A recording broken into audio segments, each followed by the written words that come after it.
안녕하세요. 지인의 추천으로 사연 열차를 처음 접한 후 혼자 있는 시간이면 사연을 들으며 시간을 보내곤 하는 40대를 바라보고 있는 애청자입니다. 이렇게 날씨가 쌀쌀해지면 문득 이혼하던 때가 떠오르곤 하는데요. 그땐 이혼과 복수만을 생각하며 어떻게 해서든 정신을 차리자고 생각했기에 앞만 보고 나아갔는데 지금 생각하면 어떻게 맨정신으로 버텼나 싶기도 하네요. 끝없이 괴롭히던 사람들, 그리고 충격적인 광경들이 잊히지가 않아요. 아직도 눈을 감고 떠올리면 선명하게 기억나는 이혼 이야기. 함께 들어보실래요? 남편과는 결혼한 지 5년이 넘은 부부였어요. 연애까지 합치면 8년을 함께한 사이였죠. 세월이 세월인 만큼 신혼 1년 정도를 제외하곤 과한 애정 표현이나 다정한 배려 같은 건 모르고 살았던 것 같아요. 남편은 다정함과는 거리가 멀었지만 묵묵하게 챙겨주곤 했는데 유난을 떨며 살갑게 구는 것보단 그게 더 편하긴 했어요. 그런 부분에선 참 잘 맞는 부부였습니다. 여기서 잠깐 가족 구성원을 말해보자면 저는 외동의 친정 부모님이 다 계신 반면 남편은 밑으로 여동생이 하나 있고 시부만 계신 상태였어요. 시부는 남편이 어릴 적 이혼을 하셔서 어린 남매를 혼자 키우셨다고 하더라고요. 처음 그 이야기를 들었을 땐 남편 혼자서 어린아이 둘을 키운 것이 녹록지 않으셨겠다고 생각했는데 살다 보니 오죽했으면 시모가 어린애들까지 두고 이혼했을까 싶더라고요. 시부는 이 여자 저 여자 오는 여자라면 마다하지 않고 만나고 했거든요. 저희가 8년을 함께할 동안 시부가 갈아치운 여자만 해도 제 손가락이 모자랄 지경이었으니까요. 시누이는 오죽 이 꼴이 보기 싫었으면 22살 어린 나이에 시집을 가버리곤 친정과는 연락도 거의 하지 않고 산다고 하더라고요. 정확히는 시부와 말이에요. 이런 시누이와는 달리 남편은 시부의 회사에 일을 하고 있었고 그래서 시부와 교류는 하고 있지만 마찬가지로 별 관심은 없는 편이었어요. 한마디로 시부의 여자친구가 바뀌든 말든 아예 상관을 하지 않았죠. 여보, 이번에 아버님 여자친구 또 바뀌신 것 같더라. 이번엔 9살이나 어리다고 하시던데. 그래? 이번엔 어리니까 반년은 만나겠네. 당신은 아버님이 만나는 사람 궁금하지도 않아? 어떻게 반응이 그렇게 무미건조할 수 있어, 매번. 이 물음에 남편은 대수롭지 않다는 듯 남 이야기하듯 이렇게 말하더군요. 당신이야말로 매해 바뀌는 여자친구들이 매번 그렇게 궁금해? 난 누굴 만나든지 얼마나 만나는지 이제 궁금하지도 않아. 그러니까 일일이 나한테 와서 전할 필요 없어. 어차피 호적에 올리는 것도 아니잖아. 살림이라도 차려서 산다고 하면 좀 궁금할 것 같긴 하다. 하긴 아버님 여자친구는 그렇게 자주 바뀌면서 절대 살림은 안 차리시더라. 그냥 밖에서 깔끔하게 연애만 딱 하고 끝. 그것도 참 대단한 것 같긴 해. 대단하기는 개뿔. 나중에 책임질 일 만들기 싫어서 그렇겠지. 본인 재산 빼갈까봐 걱정되는 거겠지 뭐. 하여튼 당신도 신경 쓰지 마. 그냥 그러려니 하란 말이야. 알겠어. 남편의 말이 틀린 것도 아니었어요. 시부에겐 가지고 있는 재산이 꽤 있었는데 그것 때문인지 여자를 만나긴 해도 절대 살림까지 차리는 법이 없었고 여자 쪽에서 과한 요구를 해온다 싶으면 칼같이 자르고 만남을 끊어버리더라고요. 이렇듯 시부 스스로가 알아서 처신하니 큰 신경은 쓰지 않으며 지내고 있었어요. 그러던 어느 날 시부가 함께 살고 싶은 여자가 생겼다며 식구들에게 알려왔어요. 처음엔 좋은 일이라 생각했습니다.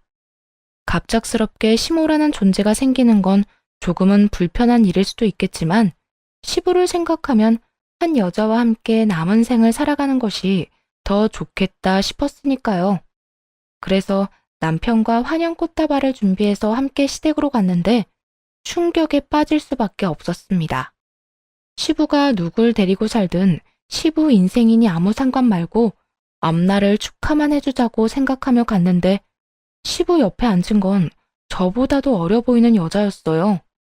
그 여자가 바로 시부와 함께 살 여자라고 하더라고요. 즉, 앞으로 시어머니가 될 여자 말이에요. 왔니? 인사하거라. 앞으로 나랑 같이 살 사람이야. 나이는 어려도 속은 아주 꽉 찬 진국 같은 사람이니까 앞으로 잘 모시거라. 아버님, 농담이시죠? 농담이라니. 넌 무슨 말을 그렇게 하는 게야? 내가 이런 걸로 농담할 사람으로 보이는 게야? 아니, 그런 건 아닌데 저보다도 나이가 어려 보이잖아요. 시부는 이 말에도 민망해하는 기색 하나 없더라고요. 민망해하기는커녕 오히려 당당하게 이렇게 말하더군요. 나이가 무슨 상관이야? 혹시나 해서 하는 말인데 아가.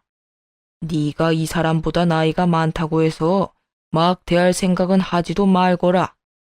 늘 나를 대한다는 마음으로 이 사람을 대해야 할 거다. 시부는 혹시나 제가 어린 시모에게 막대할까 싶었는지 당부의 말을 하는 것도 잊지 않더군요.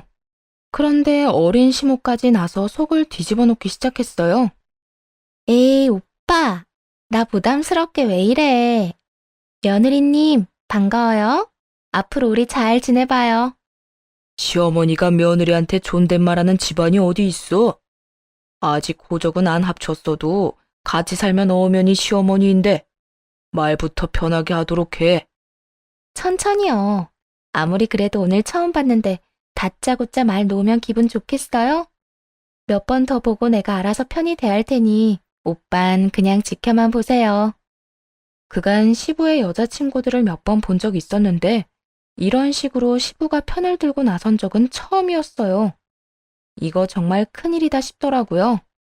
시부는 어린 시모에게 아주 푹 빠진 듯 했고 무어라 말을 해도 통하지 않을 것이 분명했죠. 시누이는 어린 시모를 보고 조금 놀란 듯 했지만 이내 체념한 듯 아무 말도 하지 않고 돌아가 버렸고 남편은 아예 관심도 없다는 듯 시부 쪽으론 보지도 않더라고요. 상황이 그렇게 되자 눈앞이 깜깜해진다는 말이 확 와닿더군요. 눈앞뿐만이 아니라 제 앞날도 캄캄해지고 있었고 말이에요. 어린 시모는 저희가 앞에 있는데도 불구하고 시부 옆에 딱 붙어 앉아 애교를 부리느라 정신이 없어 보였고 시부는 그런 시모에게서 눈을 떼지 못하더라고요. 아무리 사랑의 국경도 나이도 없다지만 젊은 여자애가 저런 할아버지에게 아양을 떠는 꼴이 곱게 보이진 않았어요. 그런데 오빠, 아니 여보, 안방 가구 좀 바꾸면 안 돼? 다른 건 몰라도 침대는 새 걸로 다시 바꾸고 싶은데. 꼭 비싼 건 아니어도 괜찮으니까 좀 바꿔요. 네? 뭘 그런 걸 묻고 그래? 바꾸고 싶은 건 다 바꿔도 되니까 알아서 해. 원래 살림은 안 사람이 알아서 다 하는 거야. 정말이요? 아, 좋아라. 그러면 주방의 식기도 좀 바꿔야겠다. 우리 언제 사러 갈까요? 여보, 언제 시간 돼요? 난 바빠서 안 되고 카드 줄 테니까 가서 사고 싶은 걸로 다 사와. 돈은 걱정하지 말고 말이야. 오빠 최고. 아니, 우리 여보 최고야. 고마워요. 집안에 들어온 첫날부터 저런 짓거리를 해대는데 속내가 훤히 보여 미간이 절로 찌푸려지는 그런 상황이었죠. 무슨 정신으로 시댁을 나와 집으로 돌아왔는지도 모르겠어요. 어느 순간 정신을 차려보니 거실 소파에 남편과 나란히 앉아 있더라고요. 정신이 돌아와 남편을 붙잡고 대화를 시작했어요. 여보, 아버님 어떻게 할 거야? 아까 그 여자 그냥 둘 거야? 그러면 어떻게 해? 아버지가 데리고 살 거라는데. 지금 남 이야기하니? 어떻게 지금 이 상황에서 그렇게 태어날 수가 있어? 아까 그 여자 나보다 어린 여자야. 거기에다 아버님이랑 같이 살 거라고 하잖아. 당신은 그 젊은 여자가 우리 아버님이랑 살겠다고 저러는 속내를 모르겠어? 설마 정말 사랑한다고 생각하는 거 아니지? 아, 진짜 사랑일지 아닐지는 지켜보면 알겠지. 지금 당신처럼 흥분한다고 해결되는 것도 없으니까 그냥 좀 지켜보자. 남편의 말이 틀렸다는 건 아니지만 지나치게 태연한 그 태도가 이해가 되지 않더라고요. 자칫 잘못하면 꽃뱀 같은 여자에게 시부가 크게 당할 수도 있는 상황인데 지켜보자는 말만 하고 있으니 답답하기도 했고요. 아, 진짜 난 이해가 안 된다. 물론 당신 말이 틀렸다는 건 아니야. 그래, 기다리다 보면 그 여자가 어떤 속셈으로 아버님 옆에 있는 건지 알 수 있겠지. 그런데 그 사이에 일이라도 벌어지면? 아까 호적 어쩌고 저쩌고 하는 이야기 못 들었어? 단순히 살림 차려서 사는 게 아니라 재혼까지 해버리면 그땐 진짜 큰일이라고. 큰일 날 건 또 뭐 있어? 그 여자랑 아버지랑 재혼하면 당신이랑 나는 발길 딱 끊고 살면 되지. 아, 회사에선 내쫓지 않을 거니까 그건 걱정하지 않아도 돼. 아버지가 다른 건 몰라도 일적으로는 나 믿는 편이라서 쉽게 자르진 않을 거야. 지금 내가 그런 걸 걱정하는 게 아니잖아. 아, 당신은 아직도 모르겠어? 우리 아버지가 내가 뭐라고 한다고 내 말을 들을 것 같아? 그럴 것 같으면 우리 엄마와도 그렇게 헤어지진 않았겠지. 내가 그렇게 엄마랑 같이 살게 해달라고 울고불고 하며 매달려도 눈도 하나 깜빡 안 한 사람이야. 난 아버지 재산이 다 날아가든 말든 상관없으니까 그냥 저렇게 살다 죽으라고 해. 끝까지 평온함을 유지하던 남편이 울분을 토해내더라고요. 시집을 오고 나서 시부의 행실로 봤을 때 시부의 이혼 사유가 외도이진 않을까 짐작은 했었지만 남편의 말을 듣고 나니 더욱 확신이 서며 아무 말도 할 수가 없었어요. 시부와 남편 사이의 감정이 골이 생각보다 깊다는 걸 알아버려 더는 무슨 말을 할 수가 없겠더라고요. 거기에다 재산을 뺏기든 말든 상관없다고 하는데 더 이상 무어라 말할 수 있겠어요? 그저 그 말도 안 되는 사랑이 진심이길 바라고 또 바랄 뿐이었죠. 그런데 일은 전혀 예상치 못한 곳에서 일어나기 시작했어요. 글쎄, 시부를 등에 업은 어린 시모가 시집살이를 시키기 시작하지 뭐예요? 호칭은 며느리님이라고 하면서도 반말을 해대며 한여름에 김장김치를 담으라고 시키고 주말엔 급한 일이 있다며 집으로 불러서는 손님상까지 다 차리라고 시켜댔고요. 며느리님, 저번에 담아준 김치 우리 여보랑 잘 먹고 있어. 보기보다 솜씨가 좋더라. 그래서 말인데 오늘은 한 5명 먹을 밥 좀 차려줘. 네? 5명이요? 응. 오늘 우리 집에 우리 여보 친구분들 오신다는데 내가 다른 건 다 잘하는데 요리를 못해서 말이야. 그러면 급하다고 아침부터 빨리 오라고 한 게 손님상이나 차리라고 부른 거네요? 응. 사람 부르자니 돈이 아깝고 내가 하자니 자신이 없고. 그러니 어째. 이럴 때 며느리 도움 좀 받아야지. 다들 12시쯤 오신다고 했으니 좀 부탁해. 장은 다 봐놨고 장 봐놓은 거에 맞춰서 요리하면 될 거야. 그럴 때마다 생각 같아선 다 뒤엎어버리고 싶은 마음이 굴뚝 같았지만 시부 때문에 차마 그렇게 할 순 없더라고요.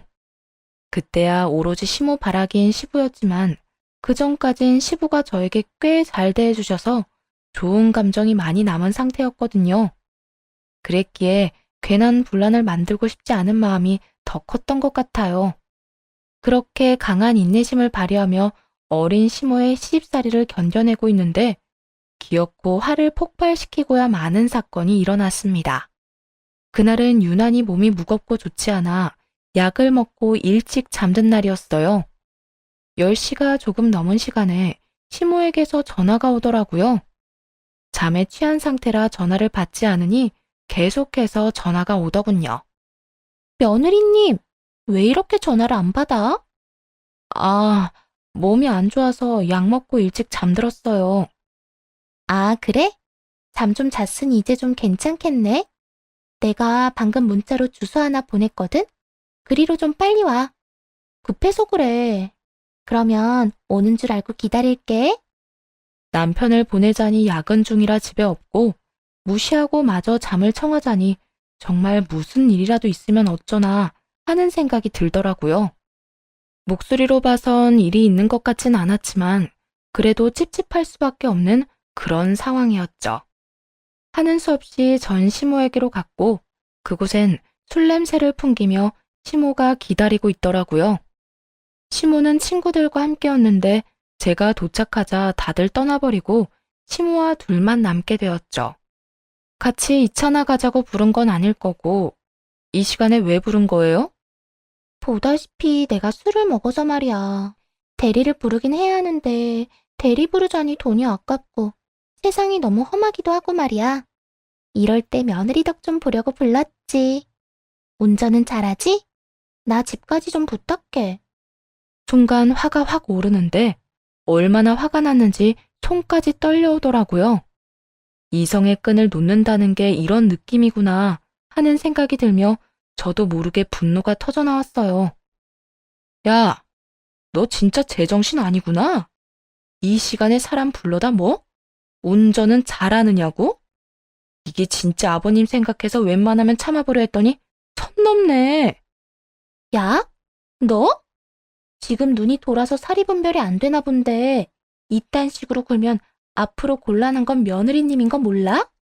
며느리님 좋아하네. 내가 왜 네 며느리야? 나 아직까지 네 며느리 아니거든? 어디서 나이도 어린 게 꼬박꼬박 반말질하는 것도 모자라서 사람을 종부리듯 부려먹으려고 굴어?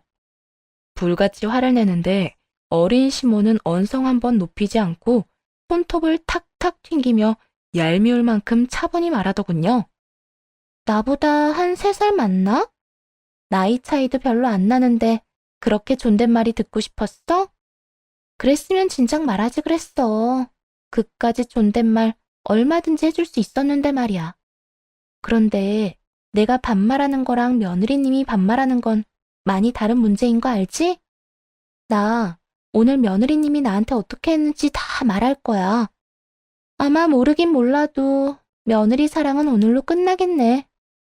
아, 그까짓 사랑? 나 필요 없으니까 너 다 해.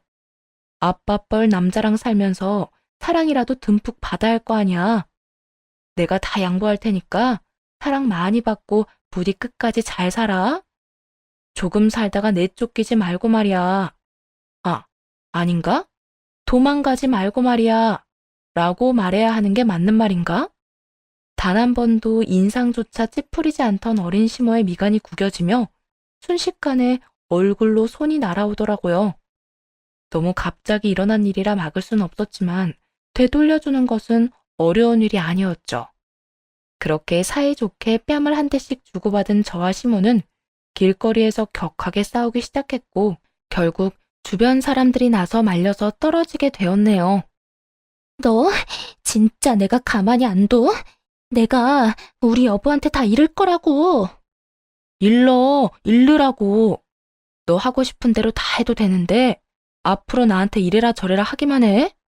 그 길고 고운 머리카락 다신 구경도 못하게 해줄 테니까.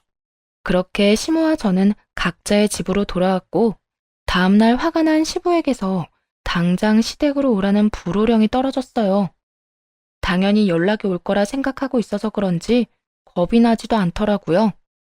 오히려 이 일을 계기로 다신 시댁에 발걸음도 하지 않고 신경도 꺼버려야겠다는 다짐을 하게 되었죠. 남편과 함께 시댁으로 갔고 예상대로 어린 시모는 시부 옆에 딱 붙어 앉아 갖은 불쌍한 척은 다 하고 있더군요. 여보, 며느리님이 글쎄 날 이렇게 잡고 마구잡이로 흔드는데 나 진짜 무서웠다니까?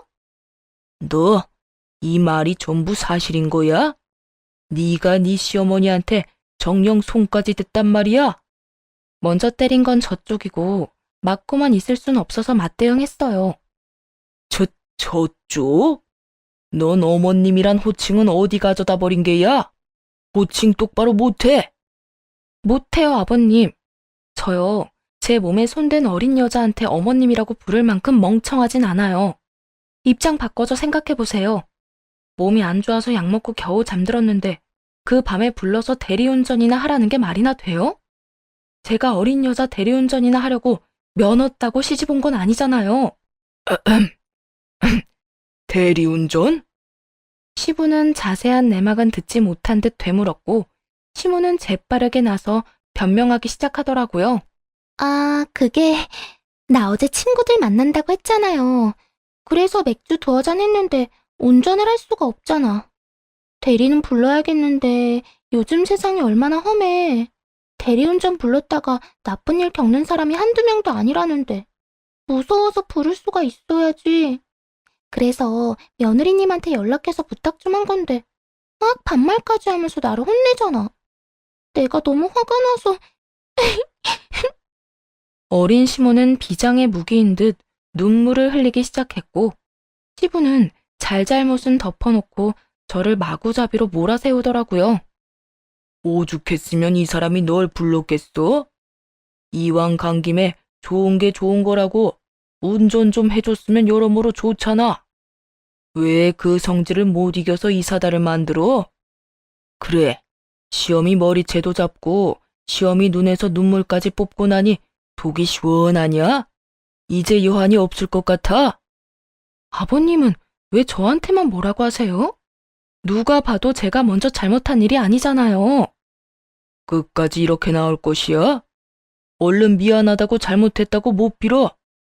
네가 지금 사과하면 이 모든 게 진정한 가족이 되는 과정이라 생각하고 그냥 넘어가겠지만 끝까지 이따위로 나오면 네 앞으로 주려고 했던 재산은 없는 줄 알아.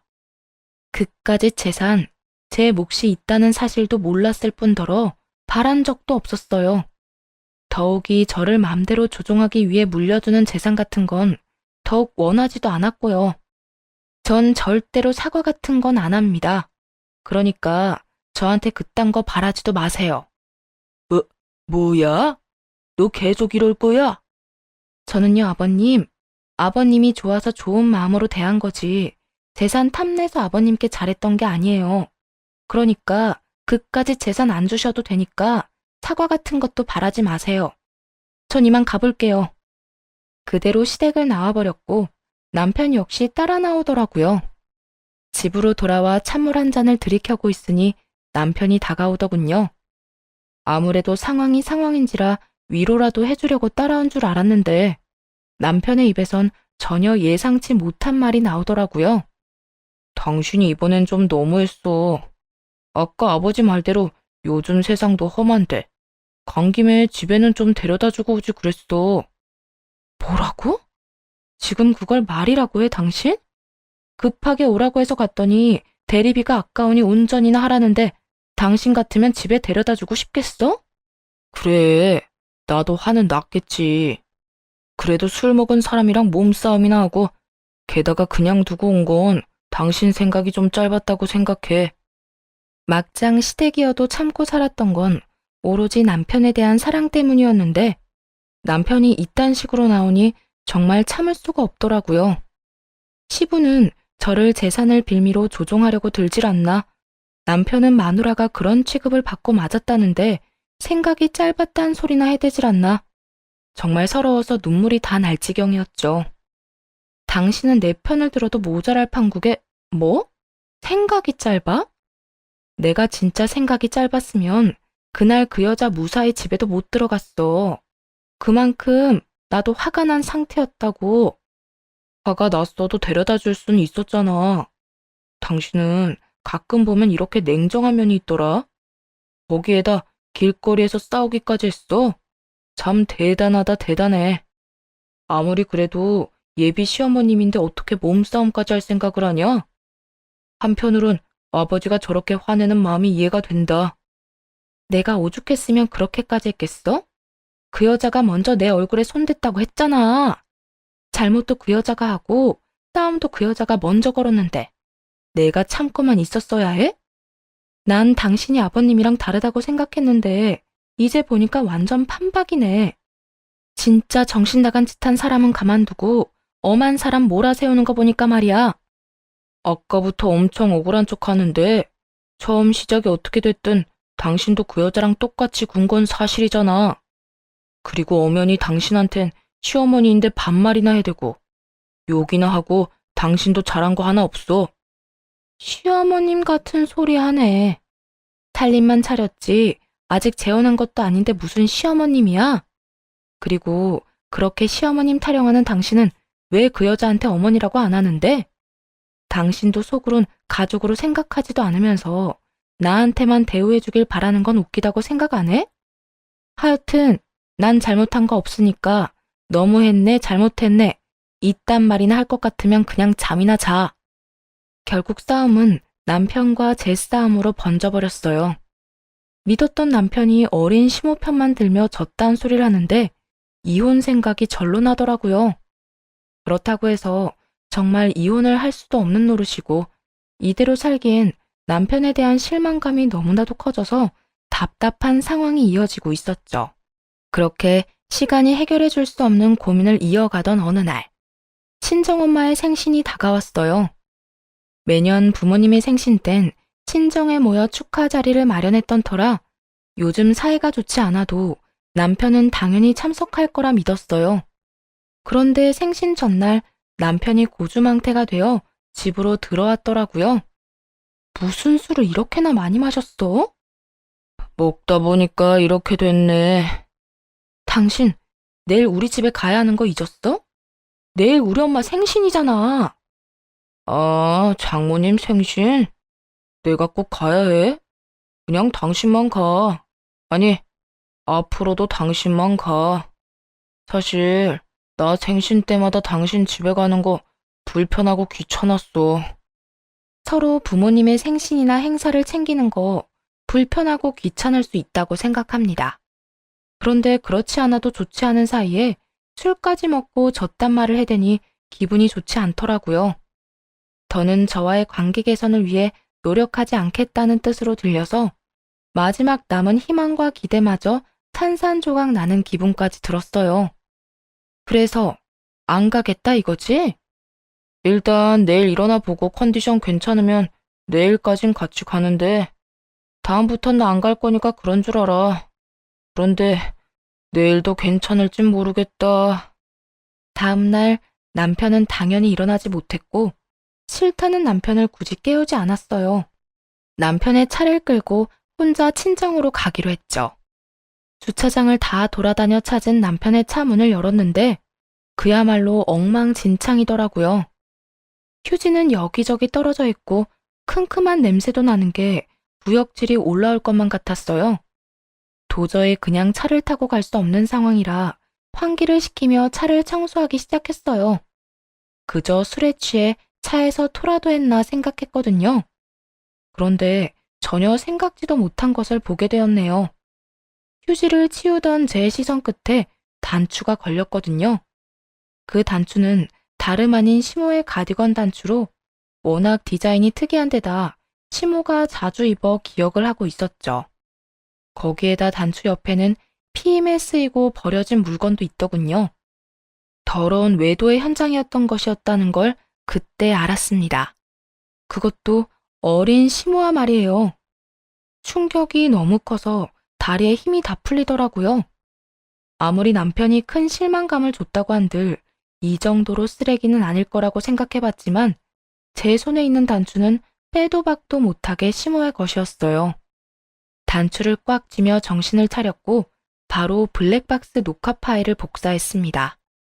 차마 볼 용기가 나지 않아 그저 복사만 했어요. 그리곤 엄마에게 오늘 약속을 지키지 못할 것 같다는 말을 전하고 바로 변호사 사무실로 가 녹화본을 건넸어요. 제가 확인은 못했는데 분명 거기에 외도 증거가 있을 거예요. 그러니까 대신 확인 좀 해주세요. 도대체 어떤 장면이길래? 네, 알겠습니다. 먼저 확인해보고 보셔도 될 것만 추려서 드리겠습니다. 네, 부탁드릴게요. 상대가 시어머님일 텐데 도저히 볼 용기가 나지 않네요. 에? 시어머님이요? 남편의 어머니 말하는 거 맞으시죠? 네, 어머니는 어머니인데 친어머니가 아니에요. 영상 보시면 어떤 상황인지 아실 거예요. 새파랗게 질린 제 얼굴을 확인한 변호사님은 다른 방으로 가 영상을 확인하고 돌아오더라고요.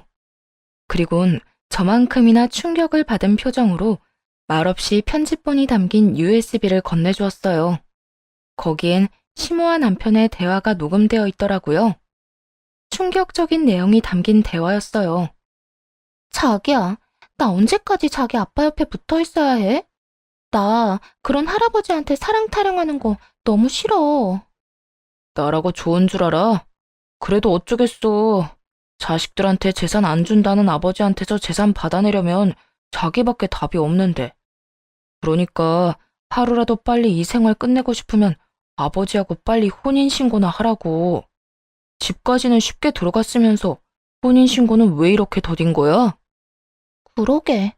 집에 들어갈 때만 해도 당장이라도 혼인신고할 것처럼 굴더니 내가 자기 와이프랑 싸우고 난 후부턴 혼인신고 말도 안 꺼내더라. 그땐 내 편 들면서 자기 와이프 혼내긴 했어도 내심 의심하고 있는 것 같기도 해. 아무래도 이혼을 서둘러야겠어.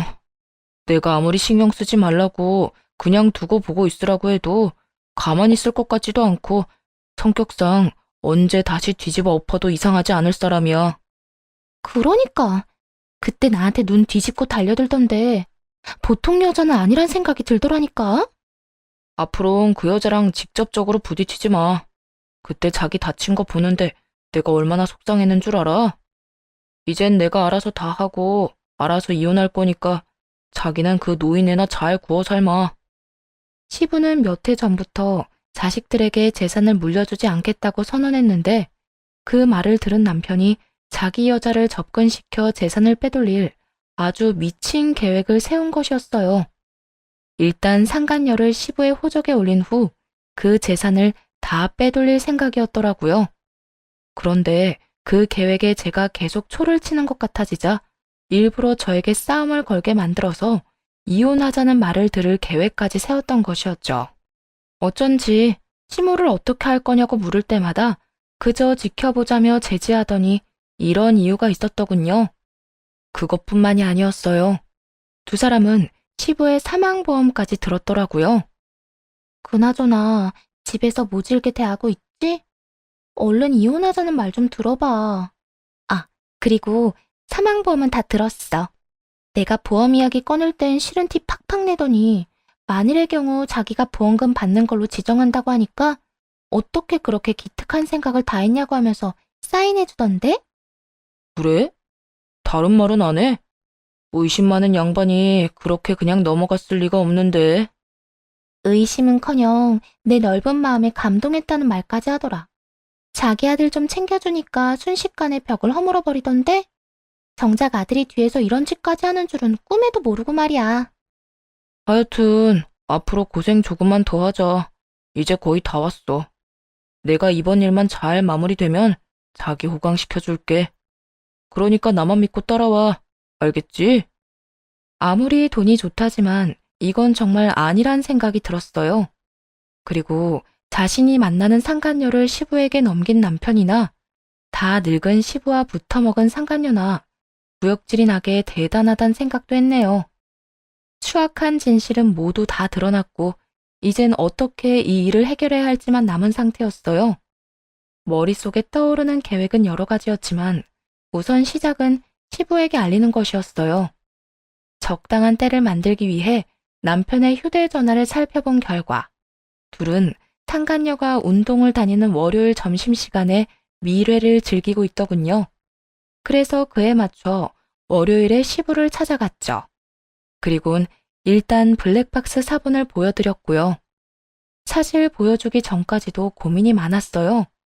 혹시나 영상을 보고 충격으로 쓰러지진 않을까 걱정이 될 수밖에 없는 상황이었으니까요. 하지만 이런 제 우려와는 달리 시부는 표정 변화 하나 없이 영상을 끝까지 다 보더라고요. 우선 고맙구나. 시부가 꺼낸 첫 마디는 고맙다였어요. 그 말을 하는 시부의 얼굴엔 상처, 후회, 원망, 그야말로 5만 가지 감정이 다 섞여 있더라고요. 상간녀에게 속아 저에게 호통만 칠 땐 시부가 그저 미웠는데 또 이런 모습을 보니 안쓰러웠어요. 아니에요. 아버님, 괜찮으세요? 난 생각보다 괜찮구나. 네가 아니었다면 이 어린 여우와 파렴치한 아들한테 내 모든 걸 잃을 뻔했어. 아, 아니에요. 영상까지 보여드리는 것이 맞는 걸까 고민 많이 했는데 생각보다 괜찮으신 것 같아서 다행이에요. 영상을 보여주지 않았다면 난 널 믿지 않았을 게야. 아무리 요즘에 이상한 일이 아무렇지 않게 일어난다고 해도 내 아들이 이런 짓거리를 꾸미고 있을 거란 사실을 받아들이기란 여간 쉽지 않으니 말이다. 난 이런 것도 모르고 이 어린 것 빚 갚아주려고 건물까지 내놨는데 까딱했다간 어린 것들 손에 놀아날 뻔했어. 넌 도대체 언제 한 게야? 알게 된 지 얼마 안 됐어요. 차에서 외도 증거들을 발견했고 영상은 차마 볼 용기가 안 나서 바로 변호사 사무실로 가지고 갔거든요. 그래, 그것도 잘한 결정이다. 네 심성으론 견디기 힘들었을 게야. 어쨌든 이혼은 할 게지? 네, 참고 살 수위는 넘은 것 같아요. 외도도 외도지만 저 여자랑 꾸민 짓거리가 소름이 끼쳐서 더는 가족으로 엮어 살고 싶지 않아요. 그래, 네 뜻은 알겠다. 일단 이 빌어먹은 것들부터 부르자꾸나. 시부는 시종일관 차분한 모습을 유지하며 상간녀와 남편을 시댁으로 불렀어요. 그 모습을 보는데 더 무섭게 느껴지더라고요. 마치 폭풍전야를 보고 있는 기분이었어요. 얼마 지나지 않자 두 사람이 시간차를 두고 집으로 들어왔고 시부는 미리 싸두었던 상간녀의 짐을 건네주었어요. 여보, 이게 뭐예요? 웬 짐이에요? 보면 몰라? 자네 짐이잖아. 그 짐 챙겨서 당장 나가. 네? 나가라니요? 내가 뭐 잘못했어요? 잘못한 게 있으면 말해줘요. 나 다 고칠 수 있어요. 상간녀는 눈물까지 글썽이며 애원을 했지만 시부는 조금의 흔들림도 없이 상간녀를 그저 노려보았어요. 상황이 심상치 않자 남편이 나서기 시작했어요. 아버지, 무슨 일 있으세요? 언짢은 일 있으시면 말씀을 하셔야지 다짜고짜 나가라고 하면 상대방이 얼마나 당황스럽겠어요. 화 좀 가라앉히시고 차분히 말씀해 보세요. 도대체 무슨 일로 이렇게 화가 나셨는지 말이에요. 가만히 있으면 절반은 간다는데 남편은 눈치도 없이 기어코 말을 보태 시부의 화를 돋우고 있었어요. 넌 닥치지 못해? 감히 아비 등의 비속 꽂을 계획이나 세운 놈이 어디서 말을 섞으려 들어? 아무리 아비 재산이 탐이 났다고 해도 네가 만나는 더러운 여자까지 아비 옆에 붙이는 게 정상적인 인간이 할 짓이야?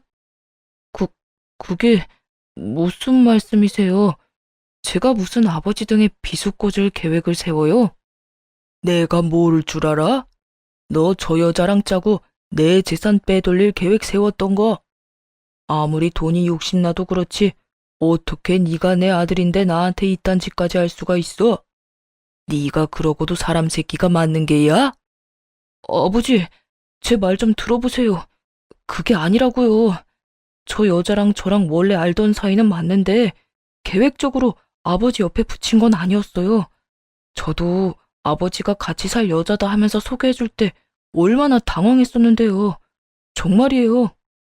남편의 말도 안 되는 헛소리가 시작되었고 이에 질세라 상간녀도 나서 남편의 말에 힘을 보태더라고요. 전혀 도움 따위가 될 리가 없었지만요. 맞아요. 사실 아드님이랑 아는 사이긴 했지만 여보랑 제 만남과는 전혀 상관이 없다고요. 그렇게 친한 관계도 아니었고 그냥 어쩌다 보니 이름하고 얼굴만 아는 그런 관계였다고요. 그냥 아는 관계? 아무래도 말로는 순순히 실토를 하지 않을 것 같으니 둘 다 이것부터 보고 다시 이야기해보자꾸나. 시부는 도저히 안 되겠다 싶었는지 블랙박스 녹화본을 두 사람에게 보여주더라고요. 차마 맨정신은 듣기 힘든 소리들이 울려 퍼지고 두 사람의 얼굴은 타색이 되어 갔습니다. 이래도 그냥 아는 사이라 우길 게야? 시부는 고함을 지르셨고 남편은 그 자리에서 얼어붙어 아무 말도 못하더군요. 상간녀도 별반 다르진 않았어요.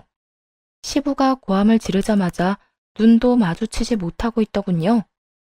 시부는 다시금 상간녀를 보며 당장 나가라고 호통을 치기 시작했습니다. 다 보고 들었으면 더는 이 집에 있으면 안 될 거라는 걸 알 텐데 뭘 버티고 있는 게야? 얼른 나가지 못해? 상간녀는 코너에 몰리긴 했는지 바닥만 보던 고개를 들어 시부를 똑바로 보며 돈을 요구하더군요. 나가지 말라고 붙잡아도 나가줄 테니까 돈은 주세요. 돈? 지금 나한테 돈을 요구할 입장이라고 생각하는 거야? 돈 요구하는데 입장이 뭐가 필요해요? 급하면 달라고 할 수 있는 거지. 어차피 내 빚을 갚아주려고 건물 팔 계획이었던 거 다 알아요. 그간 나도 나이 많은 남자 비위 맞추느라 많이 힘들었거든요. 그동안 나 때문에 행복했으니 그 값으로 돈이라도 주세요. 돈 안 주면 난 못 나가요. 곱게 내보내줄 때 나가는 것이 신상에 좋다는 걸 상간녀는 전혀 모르는 듯 하더라고요. 그렇지 않고서야 그런 상황에 돈까지 요구할 리는 없었을 테니까요. 돈을 요구하는 상간녀의 목소리엔 당당함이 흘러넘쳤고 시부는 기가 막히는 상간녀의 행동에 오히려 침착함을 되찾는 듯 차분한 목소리로 말했습니다. 웬만하면 조용히 끝내고 싶어서 그냥 내보내주려고 했거늘. 어찌 저렇게도 멍청하게 구는 건지. 누가 조용히 끝내고 싶다고 했어요? 난 조용하든 시끄럽든 아무 상관도 없고 돈만 있으면 된다고요. 그러니까 주려고 했던 돈만 내놓으라고요. 상간녀는 정신이 나가버린 사람처럼 돈 타령을 시작했고 시부는 저에게 경찰을 부르라고 하더라고요. 더는 말이 통하지 않을 것 같다면서요. 아가야, 경찰 좀 부르거라. 아무래도 말도 통하지 않을 것 같고 조용히 끝내는 것도 힘들 것 같으니. 경찰 이야기가 나오자 상간녀는 더욱 날뛰기 시작했고 대꾸도 하지 않고 그냥 경찰을 불렀네요. 생각보다 더 빨리 출동해주신 경찰분들은 상간녀를 끌고 나갔고 그 와중에도 남편은 계산이 얼마나 빠른 것인지 자신이 사랑하는 여자가 끌려가는 모습을 그저 지켜만 보더라고요. 아예 모르는 사람을 보든 말이에요. 참 한심했습니다. 결혼한 저를 배신하고 만난 여자를 돈 때문에 다른 사람의 품으로 보내더니 이렇게 엉망진창인 상황이 되자 이번엔 무시하는 게요. 참 상황에 따라 버리기도 쉬운 사랑이다 싶었네요. 한 차례 폭풍이 지나가고 난 후 남편은 눈치를 살피며 어떤 말도 못하고 있더군요. 시부는 그런 남편에게 다가올 미래에 대해 말해주었어요. 넌 회사에 더는 출근할 필요 없다.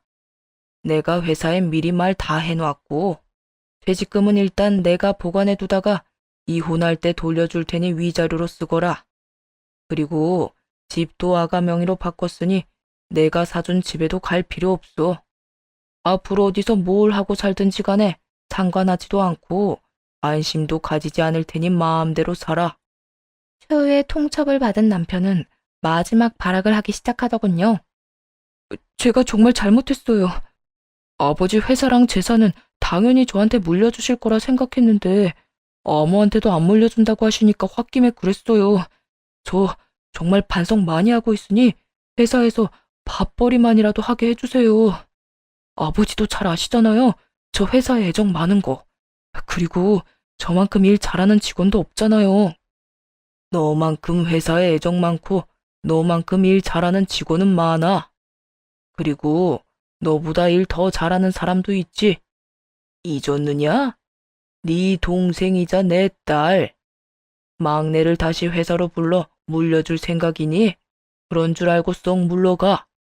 아버지, 저한테 정말 이렇게까지 하실 거예요? 이렇게까지 하게 만든 놈이 너다. 난 절대 널 용서할 생각 없다. 그까지 돈 때문에 이딴 극악무도한 짓거리를 벌이는 놈은 더는 내 자식으로 둘 생각도 없고 앞으로는 나한테 자식은 딸 하나뿐이다 생각하고 살 테니 너도 그런 줄 알고 다신 찾아오지 마라. 나 죽었다는 소식 들리더라도 장례식장에도 오지 말거라. 남편은 그렇게 시댁에서 쫓겨났고 저도 남편과의 이혼을 준비했어요. 회사에서도 잘리고 집도 제 명의가 되어 갈 곳도 없어진 남편은 상황이 급박하긴 했는지 저를 찾아와 무릎까지 꿇고 빌기 시작하더군요.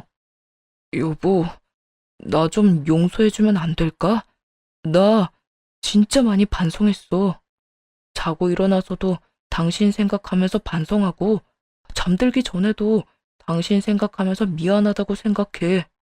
그래? 반성이란 단어조차도 모를 인간이라 생각했는데 그 정도는 아니라고 하니 다행이네. 그런데 어떻게 하지? 난 당신 같은 인간 용서할 생각은 추호도 없는데. 그러지 말고 나 좀 용서해줘. 나 요즘 너무 힘든데 당신이 없어서 더 힘들어. 이럴 때 당신이 내 옆에서 힘이 좀 되어주면 안 될까? 말 똑바로 해. 내 존재 자체가 당신한테 힘이 되는 게 아니라 내가 가진 것들이 힘이 되는 거겠지.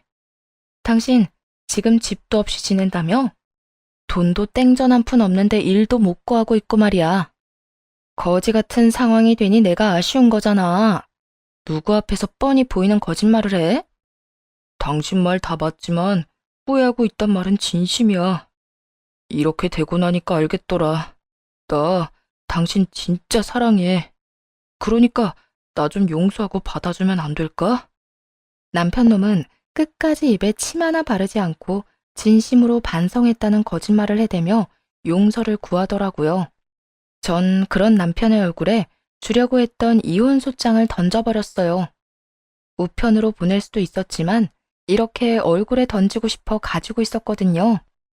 그딴 말 그만하고 이거나 가지고 가. 이게 뭐야? 당신 정말 나랑 이혼할 거야? 그러면 가짜 이혼도 있냐? 나 당신이랑 이혼할 거야. 그냥 덮고 살기엔 내가 당신에 대해서 너무 많이 알아버려서 이혼 말곤 답이 없겠더라고. 그래서 하는 말인데 얼른 이혼이나 해줘. 나 당신한테 그거 딱 하나 바라니까 말이야. 내가 어떻게 당신이랑 이혼을 해? 내가 얼마나 당신을 사랑하는데. 사랑한다는 인간이 그렇게 했어? 뒤로 딴 여자 만나고 다니고 유산 받는데 방해될 것 같으니까 이혼하려고 온갖 치사한 방법은 다 써서 괴롭히고 말이야. 그랬던 사람이 이제 와서 날 사랑한다고 하면 내가 그 말을 믿을 것 같아? 더는 하나마나한 말 그만하고 당장 꺼져. 헛소리만 하는 남편을 쫓아내버렸고 그대로 이혼을 했네요. 시부의 도움으로 좋은 변호사도 선임하게 되어 남들보다 큰 신경을 쓰지 않고 이혼을 할 수 있었어요. 상간녀 소송도 마찬가지고요. 다신 마주치기도 싫은 상간녀를 법원에서 만난 적이 있는데요. 볼 거라곤 외모 하나밖에 없었는데 그 몰골도 말이 아니더라고요. 행색도 남루한 것이 들어보니 빚쟁이에게 쫓겨 피해 다니느라 속된 말로 똥줄이 빠진다고 하더라고요. 전 남편은 완전 패인꼴이 되어버렸고요. 그렇게 이혼을 하고 난 후 6년이란 세월이 지났네요. 작년에 전 시누이가 찾아온 적이 있었어요. 전 시부가 돌아가셔서 사망보험금을 탔다면서요. 제가 이혼할 때 이야기를 들었는데 아무것도 해주지 못한 것이 내심 마음에 걸렸다며 돈을 주고 갔어요. 처음엔 부담스러워 받지 않으려고 했는데 자신이 회사도 물려받고 보험금도 수령하게 된 것이 어떻게 보면 제 덕이라며 한사코 주길래 받게 되었네요.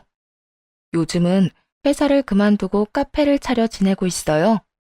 처음엔 워낙 사람에게 크게 당해서 그런지 모든 사람이 의심스럽고 또 그렇게 생각하는 제가 한심해서 힘들었어요. 6년이란 세월이 지나니 이제는 꽤 많은 시간은 제가 이혼했다는 사실조차 잊고 살 만큼 잘 지내고 있고요. 다시 결혼까지 하고 싶은 사람은 만나지 못해 여전히 혼자이지만 꾸준히 연애